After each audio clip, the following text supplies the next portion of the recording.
Bonjour, bonjour, bonjour à tous, et soyez les bienvenus les bien revenus d'entre les morts, devrais-je dire, pour ce nouveau let's play sur Resident Evil. Version Director's Scott sortie sur la première PlayStation en 1997. Alors, nous allons continuer les petites aventures aux côtés de Chris Redfield, qui va devoir survivre à ce terrifiant manoir. Ouh là là là là là là là là là là là là là là là là là là. Bref. Alors aujourd'hui, j'aimerais vous parler un petit peu comme ça des différents personnages du jeu vidéo. Alors, qui est Chris Redfield? C'est un tireur d'élite, donc le tireur d'élite de l'équipe Alpha, mais surtout, il s'agit aussi de ta mère, non, d'un pilote, un ancien pilote de l'Air Force. Ce qui explique qu'on le verra piloter un avion dans Code Veronica. Parce que oui, il s'y connaît un petit peu quand même. Barry Burton, lui, c'est l'expert en armes à feu. Donc c'est lui qui est en charge de l'arsenal, l'entretien des armes. Je suppose que c'est lui-même qui va devoir faire passer les commandes, ce genre de trucs. Je suppose, hein, je ne suis pas non plus l'expert en la matière, mais bon, voilà. Après, nous avons Jill Valentine, qui doit, je crois, avoir un an de moins que Chris, à peine. Et et Jill, pardon, est l'experte en crochetage. Ah merde.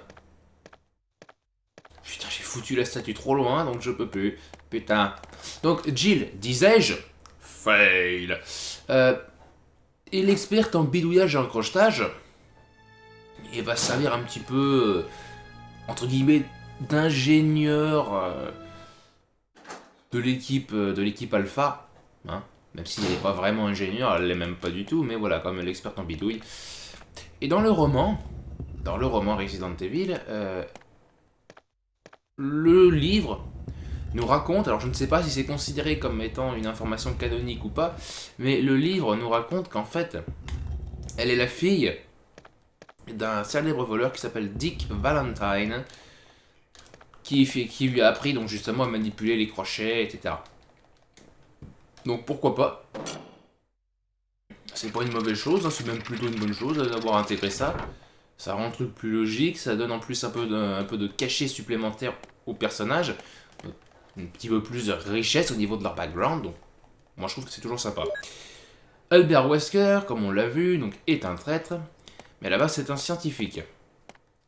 Un scientifique qui a travaillé pour Umbrella quand il était plus jeune, hein, il faisait partie des plus jeunes scientifiques justement d'Umbrella. Mais bon, Umbrella a fini par le muter, on va dire, dans les Stars, qui est une unité de police, donc certes d'élite, mais qui est affiliée, en tout cas cette équipe-là est affiliée à Raccoon City.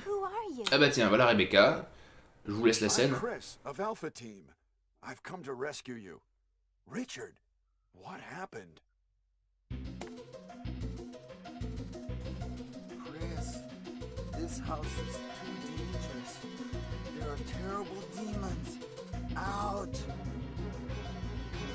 Richard, don't talk.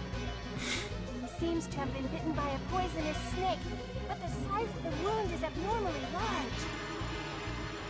It's not just a poisonous snake. It's a monster. Oh mon dieu, c'est un monstre! Richard, he needs serum, but we left it in another room. Okay, I'll go. Ok, donc déjà ils ont oublié de traduire, on l'a laissé dans une autre Hurry, please. pièce. I will. Wait here. I'll be back soon. Attends, what? Je vous attends ici, je reviens tout de suite. Enfin, la réplique, la traduction, elle est complètement foireuse, quoi. Enfin.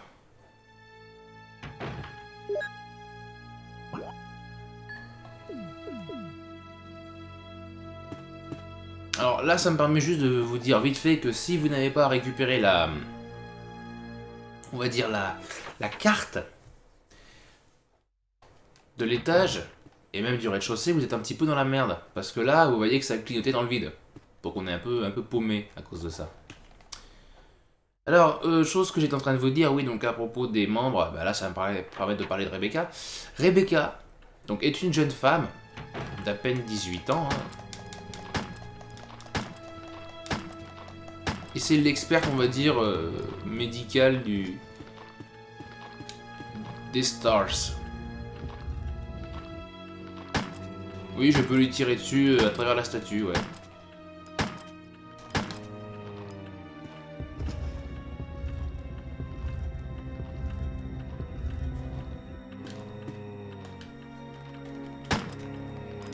Normalement, il devrait être mort, là. Voilà. Son ombre a disparu et la tache de sang arrive.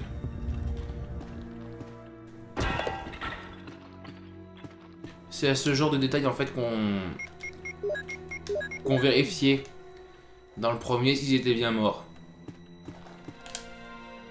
Et comme je l'avais dit dans le let's play précédent, sur le parcours de Jill, ben, ça a complètement disparu en fait avec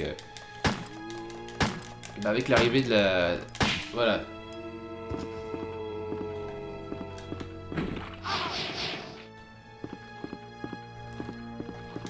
Avec l'arrivée de la visée automatique, voilà.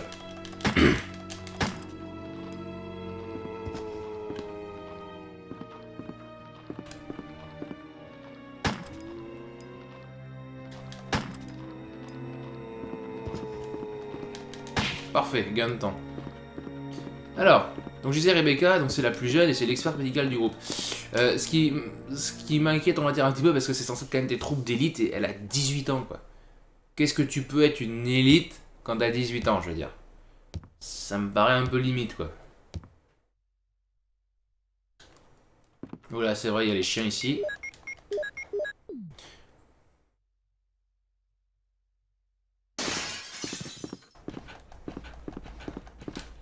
Donc là, le but, c'est pas de l'embiner, hein. On va aller directement prendre le cerveau, mais sauver Richard. Donc Richard, lui, c'est l'expert radio de l'équipe Bravo.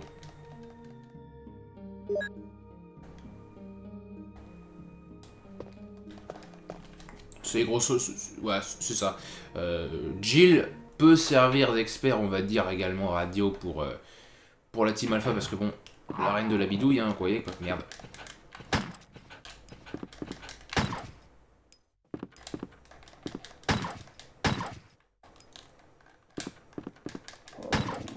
Dépêche.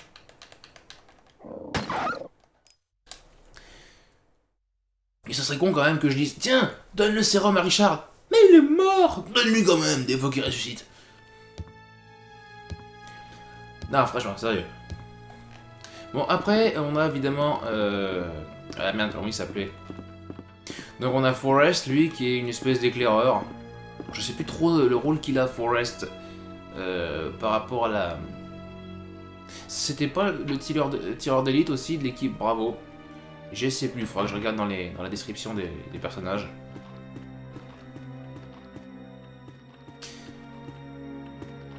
Je crois qu'il y avait Edward, je crois que c'était ça, oui, son second, Edward, qui est donc le pilote de l'équipe Bravo. Brad, une vraie poule mouillée qui nous a laissé comme une merde hein, début du jeu, qui est lui le pilote de l'équipe Alpha, qui nous a conduit droit à l'enfer, petit con va.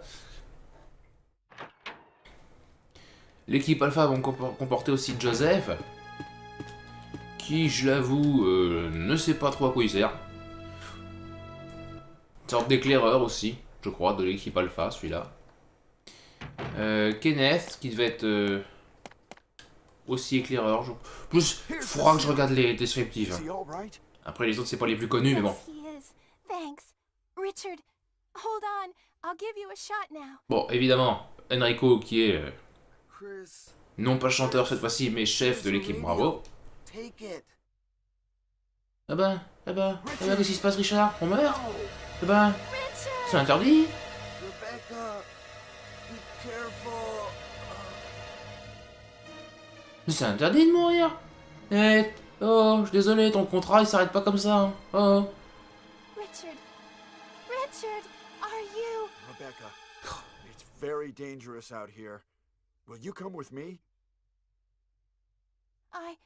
I'd like to stay here a little bit longer.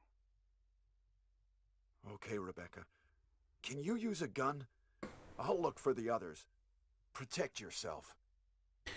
Non, non, mais bon, alors. Chris, be careful, please.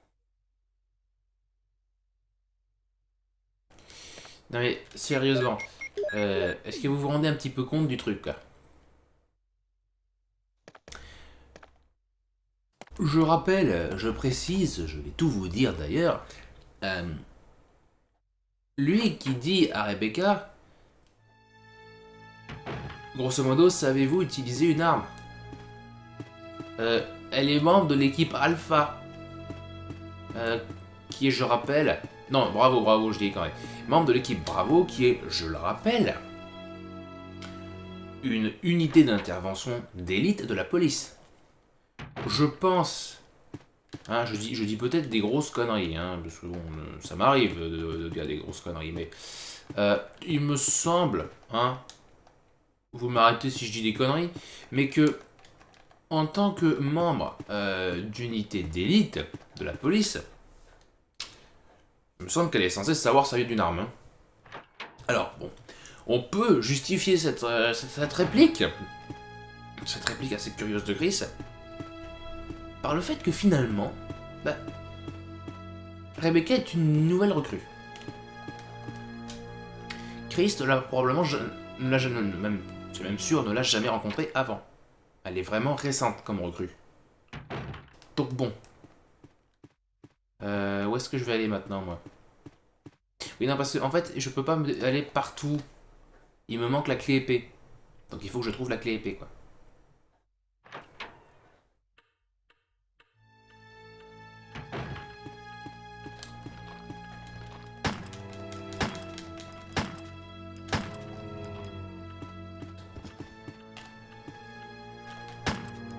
Donc je le tue quand même, hein. Ça sert à, on va dire, pas grand chose, mais là quand même je rappelle que j'ai x2 de munitions, donc on s'en fout. Parce que là avec x2 de munitions, je vous garantis, je crains rien. En tout cas, certainement pas d'être à court. De ne pas avoir les munitions adaptées, oui c'est possible. Mettre à court, ça jamais. Donc ça fait un peu partie de tout ça. Donc là oui, il faut que je récupère la clé épée, qui est comme son nom l'indique, une clé qui va me permettre de déverrouiller quelques portes. Portes que je ne peux pas débloquer tout de suite parce que bah, je n'ai pas les clés correspondantes, quoi. Donc voyons voir, qu'est-ce que j'ai là? J'ai encore une clé, oui bon.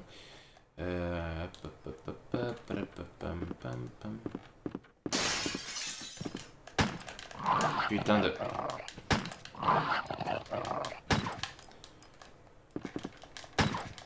Merde. J'espérais quand même que je puisse le toucher, mais... Remarquez qu'avec tous les coups, je suis juste en bien, quoi. J'ai pas de...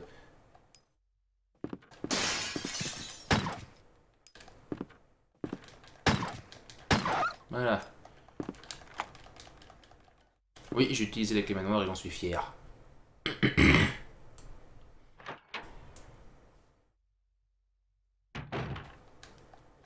Donc là, on retrouve évidemment des chargeurs.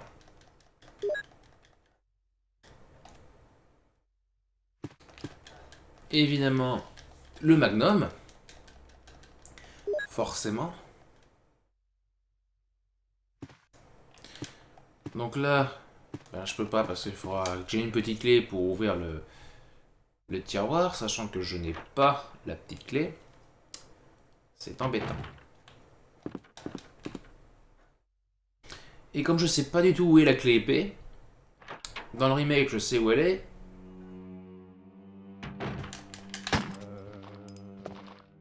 Il est pressé lui. Hein. Voilà, hop. Ah bah, parfait.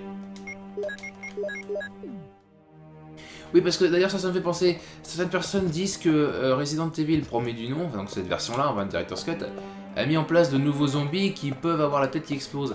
C'est pas les nouveaux zombies qui ont la tête qui explose, c'est tous les zombies. C'est juste que c'est l'arme qui permet ça.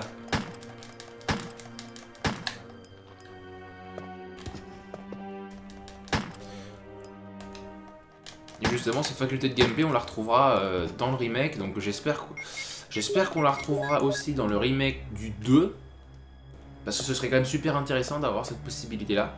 Ça fait partie des bonnes idées. T'as une épée gravée. Ça fait partie des bonnes idées qu'avait eu en fait le remake original, ce jeu-là. Donc ouais, ce serait bien qu'on retrouve ça dans le remake du 2, franchement.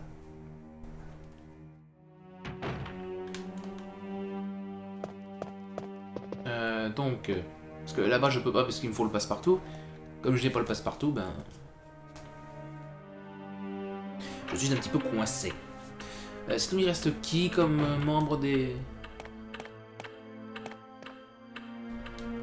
Bon, là c'est le... Ouais, mais bon...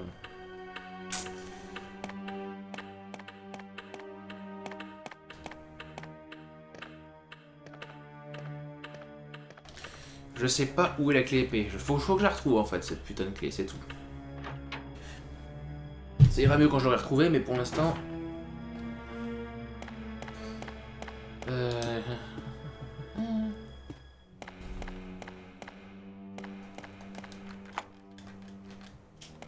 Oui, j'ai utilisé la clé manoir.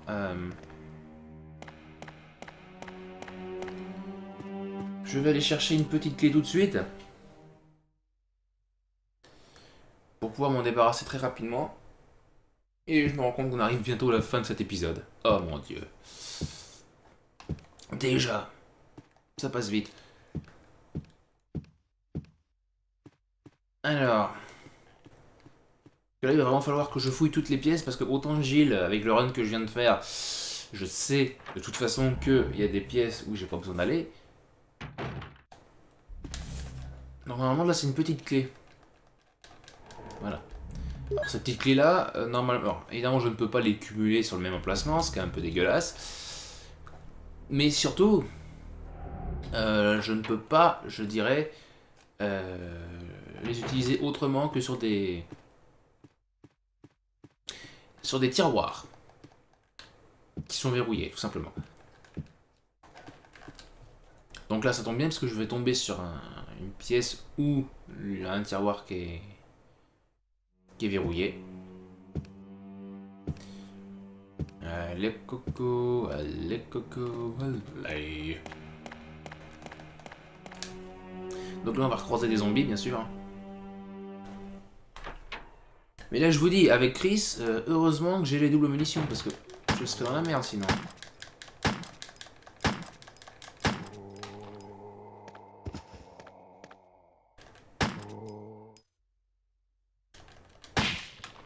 Eh ben bordel.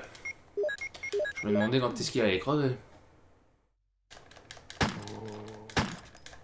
Allez. Parfait. Évidemment. Le chargeur. Allez, boum, plus 30. Oui, on sera jamais à court avec ça. Là, on peut vraiment tous les éliminer maintenant. Mort du premier coup ou non? Mais j'ai l'impression que les ennemis sont même encore plus résistants durant le parcours de Chris que celui de Jill. Alors, ce n'est qu'une impression. J'insiste, hein, ce n'est vraiment qu'une impression. Voilà, ça marche aussi pour les cartouches de fusil. On le verra que ça marche aussi pour les grenades et les balles magnum. Hein. C'est vraiment du x2 à chaque fois.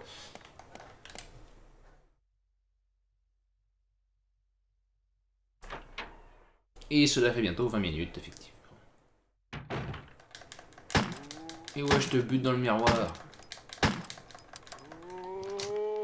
Ça c'est parfait, ça, dis donc.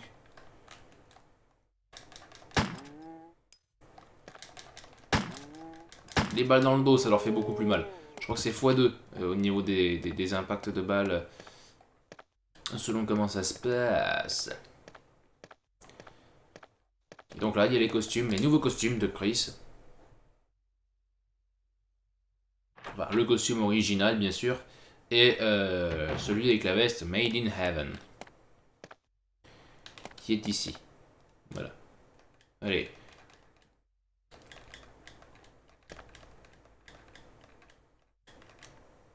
Bah quand même, tu te fous de ma gueule.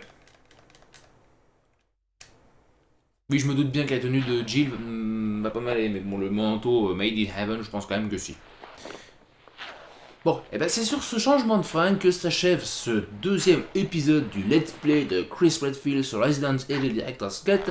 J'espère qu'il vous aura un minimum plu, en espérant vous retrouver pour la suite de ces aventures. En attendant, je vous dis à la prochaine, jouez bien, ciao!